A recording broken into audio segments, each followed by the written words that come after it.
Halo guys, hari ini kita akan mempelajari tentang rekonteks. Rekonteks di sini ada definisi. Oke, kita masuk ke definisi. Rekonteks is a group of paragraphs which is used to real events or events in the past. Jadi, rekonteks adalah kumpulan paragraf yang digunakan untuk menceritakan pengalaman atau kejadian masa lalu. Purpose: to list and describe past events by recalling events in the order in which they happened.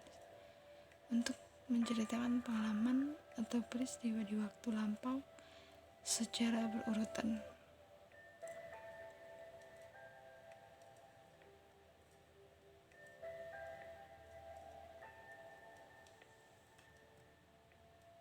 Genetic structure.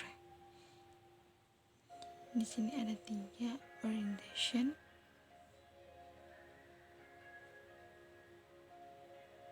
events, reorientation.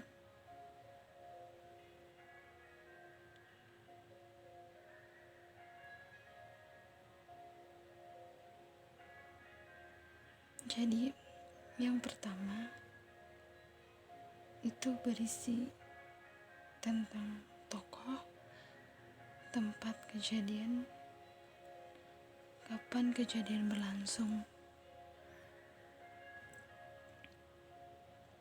dan lain sebagainya. Informasi yang diberikan oleh penulis diharapkan dapat memberikan pengetahuan atau informasi yang diperlukan oleh pembaca agar dapat memahami jalan cerita.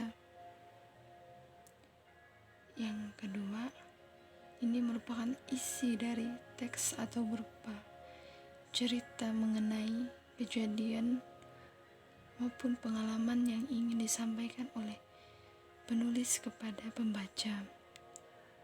Yang terakhir, mengenai kesimpulan maupun rangkuman atau pengulangan informasi yang ada pada struktur orientation.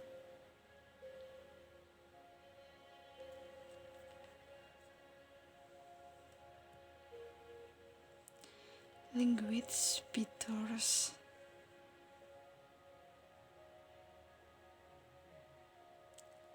Selain ketiga ciri dari konteks yang dapat Anda kenali untuk membedakan rekon dengan jenis teks lainnya, rekonteks memiliki language feature yang umumnya ada di rekonteks untuk memperjelas fungsi dari rekonteks tersebut. Berikut ada 5 fitur, tapi di sini saya tulis ada 3 ya. Yang pertama itu menggunakan personal participan yang seperti I, my, me, dan lain sebagainya. Yang kedua, menggunakan chronological connection seperti first, then, dan lain sebagainya. Yang ketiga, menggunakan linking verb seperti were, was, heard, saw, dan lain sebagainya. Yang keempat, menggunakan action verb seperti go, look, change, run, dan lain sebagainya. Terus yang kelima, itu menggunakan simple past tense. Dan di sini juga ada beberapa social punctuation dari rekonteks yang perlu kalian perhatikan. Yang pertama, fokus pada individual people seperti menggunakan personal participan yaitu I atau we. Yang kedua, menggunakan kata-kata yang mengindikasikan kapan serta di mana kejadian atau peristiwa tersebut terjadi. Yang ketiga, menulis dengan menggunakan past tense. Yang keempat, menggunakan action words seperti pada language picture. Nah, jadi di sini setelah mengetahui pengertian, generik struktur, jenis, hingga ciri-ciri dari rekonteks, maka selanjutnya untuk menguasai materi ini Anda perlu melatih kemampuan pemahaman Anda dengan belajar yang baik dan